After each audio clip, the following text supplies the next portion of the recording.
Hi everyone. So I'm just making this video because I noticed there's a lack of them. So let me introduce you to this keyboard. This is a TKL DIY set that I got from China.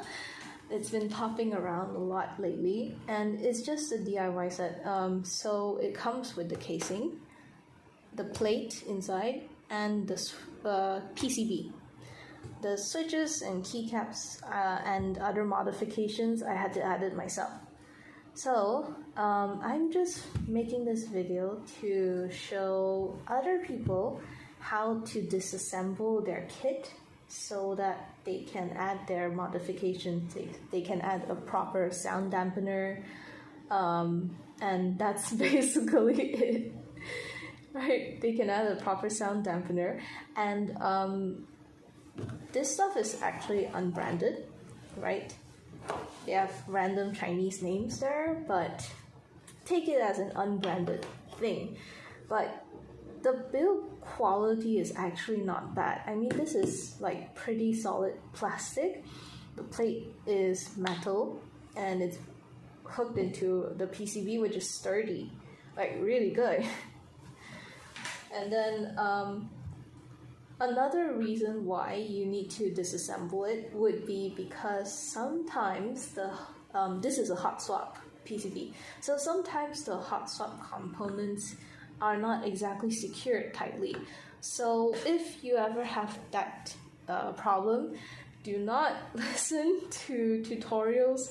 I think whoever watches this, they know what I'm talking about. Any keyboard enthusiasts who watch this and they see any problems about mechanical keyboards, don't blow at your switches, don't wash or use water with your switches unless you know what you're doing. So sure, go nuts. But mostly for this, the problem would be because the PCB components have a bit of a problem. So let me just unplug this. So this is going to be a bit for newbies like me. It's a bit hard to figure out how to unscrew the whole thing, because when I first got it, I noticed that there were no screws. So I'm not going to bother taking out the switches. Right there, in the entire thing, you will only see one screw in the back. Can you actually see that? Yeah, so right here. Right, and then hidden inside is another screw somewhere here, and another screw somewhere here. Right. So that's 3 screws in total. That's pretty good. But taking it out is another thing. So let me just show you the tools you need. Keycaps, puller, screwdriver, maybe 2, because the one outside in the back is large-ish, so I'm just gonna make do with a flathead screwdriver. That's just nice. And the screws here are small, so I have a smaller Phillips head screwdriver. And let me just show you why you still have to disassemble and modify it. So this DIY kit is really not bad. The stabilizers come pre-lubed, but the lube is thin. The sound dampener they provided is this. It's just this sponge material. It's so thin. I mean, sure, okay, for beginners, they're gonna be used to it, but I can consider myself an intermediate type of keyboard enthusiast. I mean, I know how to maintain my own keyboard now, at least, so that's something. I just don't know how to solder and desolder things. So I have to live life as a hot swap enthusiast. Okay, so my recommendation is to take out the top keyboard keycaps, and then if you want to, you can also take off the lower the bottom row as well. So let me just take all of this out.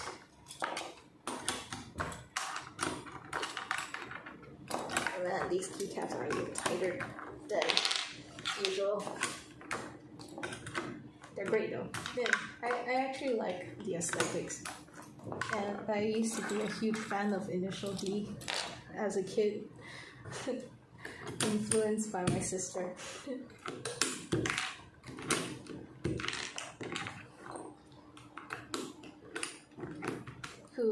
My sister, who, fun fact, used to own an IBM clacker. Oh, so that's where it all spiraled.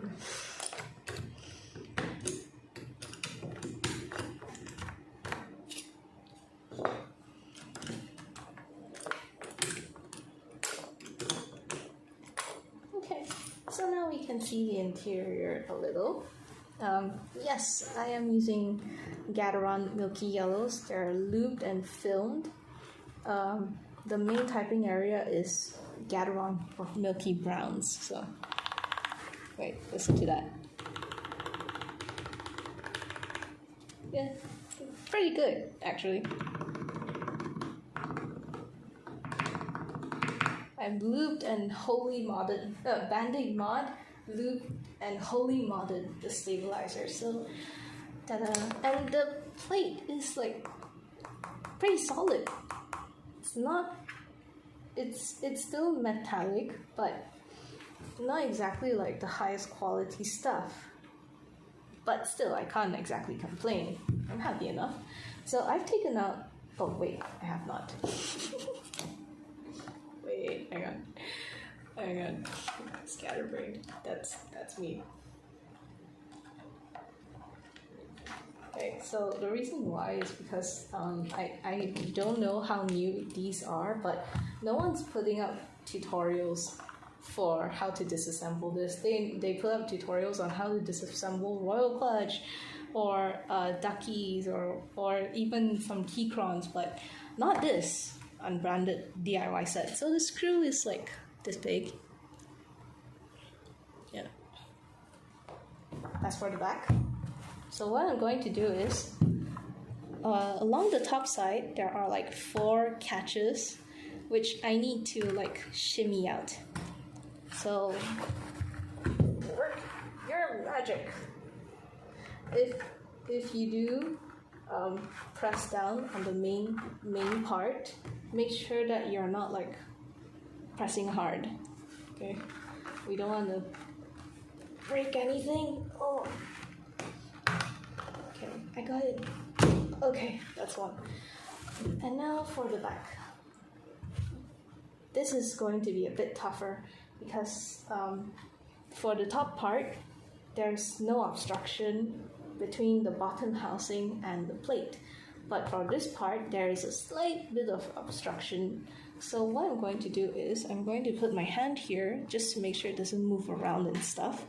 And I'm going to like push this outwards and up, just so I can have a bit of a space to stick something flat inside. So there we go. All you need is just one. So I've taken so the first groove is here and it's come up. So what I'm using is this precision tweezers, they call it, and there's a little rounded bit for here, which is just nice. To me, it's just nice. So I'll stick that in carefully. Make sure not to like cut off any hinges. Just like lever it out a little. Okay, so work your way to the next groove, and it's out. Skip that. And work your way to the next groove, and it's out. And it's out. Ta-da! There we have the plastic. Right, and there's just one slot for the little screw in the middle there. So I'm gonna put this on my laptop. Okay, and you will notice that there are some LEDs here. Don't worry too much about them. There are two LEDs, one for caps lock, one for the Windows key lock. So don't worry too much about them. And you'll also notice that there's one screw here, and further along, one screw here.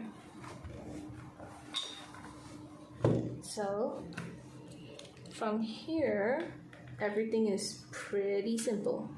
So what I bought is the wired version.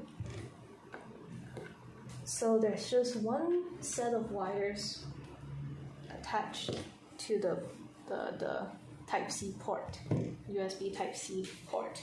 If you bought the wireless version, you might have an additional set of wires somewhere down here in the middle or whatever, connected to the battery. So that's for those people to figure out. I'm just gonna teach you how to take off the casing. And you will notice that there is the top part, there's no obstruction, right? It's just a plate and the bottom housing resting against each other. But for the bottom part, the lower part, you'll see, can you actually see that? You'll see the bottom housing is slightly raised in this area. And then the plate is behind here. Plate, bottom housing. Okay, so that's why taking out the top housing from the bottom row was a little tricky for me. So just raise this carefully. Check which end your wire is on, and then now you have access to your wire. I'm not going to teach you how to disconnect it because it's a 4-pin. I think there are people better trained than me who know how to remove this. And yeah, this is the material I replaced as sound dampener, and I placed an extra bit just right here because the B key wasn't working for mine. The hot swap pins were not secure. Every time I had to remove and replace one, it would push the hot swap component out a little bit. So I'm just placing this here to like hold it up as I switch my keys in and out. Okay, but otherwise, the whole thing is pretty functional. I kind of wish they included a user manual to tell us what the function keys are, function F1, function F2, but they did not. They did not include it, so I did a lot of testing. Let me just put this back on. Okay. So, everything done. When you're done doing all your modifications and stuff, don't curl back up, don't curl. Okay, just stay there. It's always better to put it down bottom first and then top. Okay, because the bottom can rest against the lower row can rest against the bottom housing, this raised part, and then the top part will just sit on top of the bottom housing like that. Okay, so you just gotta make sure that it's all flush in there. Almost lost my grip there. So I also packed in some of the rubber in between the PCB and the plate mount, just to reduce the echoing noise, at least by a little bit. Okay, and just make sure that your PCB is hidden in the bottom housing. If it juts out, you will not be able to put the top housing back on very well. Yeah. Okay, so everything's set. Let's put it back together. Screws. 1.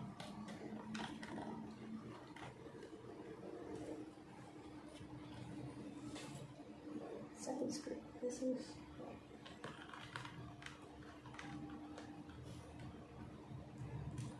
okay. Oh, it's on. It's here. Silly me. Okay, I prefer to put this bottom housing back on first.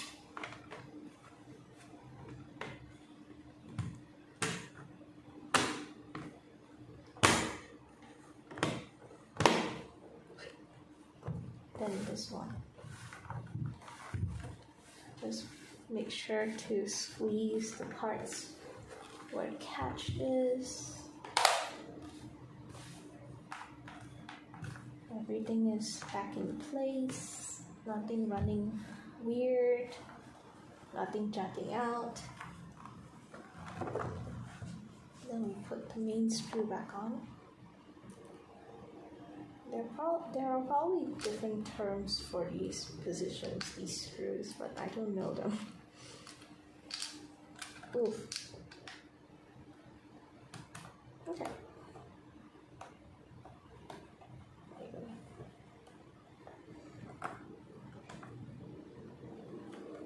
Okay, so, oh, another thing is, oh, I like these rubber feet. They're rounded, rubberized. Okay. And then after that, you just put the keycaps all back on. So, yeah. If there are any questions about what mods I did or even a typing test, then sure.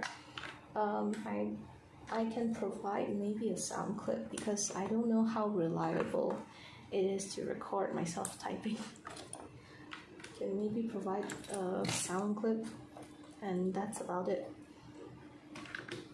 So that's all for this video. I hope everyone enjoyed it, and if you are going to get one of these DIY kits, please be very careful, because if anything is wrong, dealing with the seller is a bit of a hassle unless you can speak Chinese, native Chinese, and I am Chinese, but my Chinese is not good.